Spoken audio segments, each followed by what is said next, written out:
जय श्री राम, नमो नारायण, हर हर महादेव। रामायण में जो हमारा एक ग्रंथ है भगवान राम के चरित्र का, रामायण में एक घास के तिनके का भी एक रहस्य है। और रामायण के अंदर इस टाइप के बहुत ही रहस्य छिपे हुए हैं जो हर किसी को नहीं मालूम, क्योंकि आज तक किसी ने हमारे ग्रंथों को समझने की कोशिश नहीं की। सिर्फ हमने पढ़ा है, देखा है और सुना है। आज मैं आपके समक्ष ऐसा ही एक रहस्य बताने जा रहा हूँ। धर्म प्रेमी लोग इसे जरूर सुनते हैं। रावण ने जब माँ सीता जी का हरण करके लंका ले गया, तब लंका में सीता जी वट वृक्ष के नीचे बैठकर चिंतन करने लगे। रावण बार बार आकर माँ सीता जी को धमकाता था, लेकिन माँ सीता जी कुछ नहीं बोलती थी। यहाँ तक कि रावण ने श्री राम जी के वेशभूषा में आकर माँ सीता जी को भी भ्रमित करने की कोशिश की, लेकिन फिर भी सफल नहीं हो सका।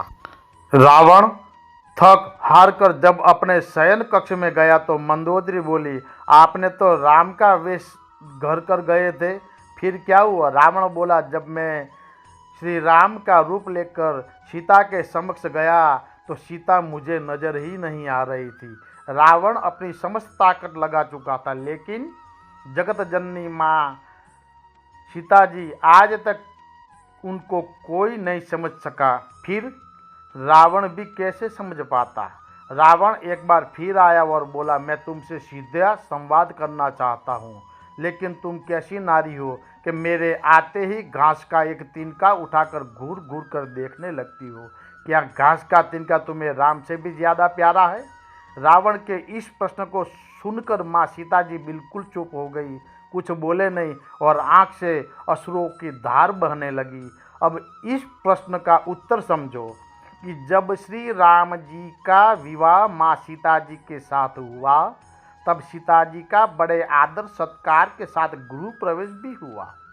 बड़ा उत्सव मना गया, जैसे कि एक प्रथा अपने संप्रदाय में प्रचलित है। नववधु जब ससुराल आती है तो उस नववधु के हाथ से कुछ मीठा पकवान बनवाया जाता है, ताकि जीवन भर घर पर उसकी मिठास बनी रहे। इसीलिए माँ सीता जी ने उस दिन अपने हाथों से घर पर खीर बनाई और समस्त परिवार, राजा दशरथ सहित चारों भ्राता और ऋषि संत भी भोजन पर आमंत्रित थे। माँ सीता जी ने सभी को खीर परोसना शुरू किया और भोजन शुरू होने ही वाला था कि जोर से एक हवा का झोंका आया। सभी ने अपनी अपनी पत्तल संभाली। सीता जी देख रहे थे।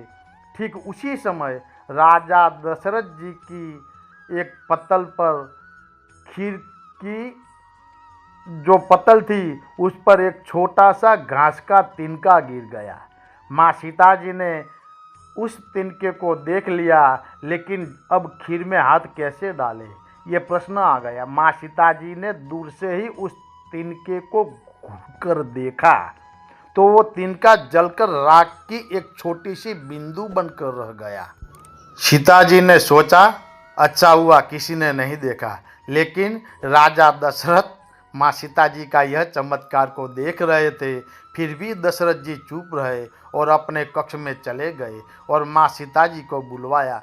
फिर राजा दशरथ बोले, मैंने आज भोजन के समय आपके चमत्कार को देख लिया था। आप साक्षात जगत जननी का दूसरा स्वरूप हो, लेकिन एक बात आप मेरी जरूर याद रखना, आपने जिस नज़र से आज उस तिनके को देखा था, उस नज़र से आप अपने शत्रु को कभी मत देखना। इसलिए माँ सीता जी के सामने जब भी रावण आता था तो वो घास के तिनके को उठाकर राजा दशरथ जी की बात याद कर लेती थी। यही है उस तिनके का रहस्य। माता सीता जी चाहती तो रावण को उसी जगह पर राख कर सकती थी, लेकिन राजा दशरथ जी को दिए वचन की वजह से वो शांत रहे।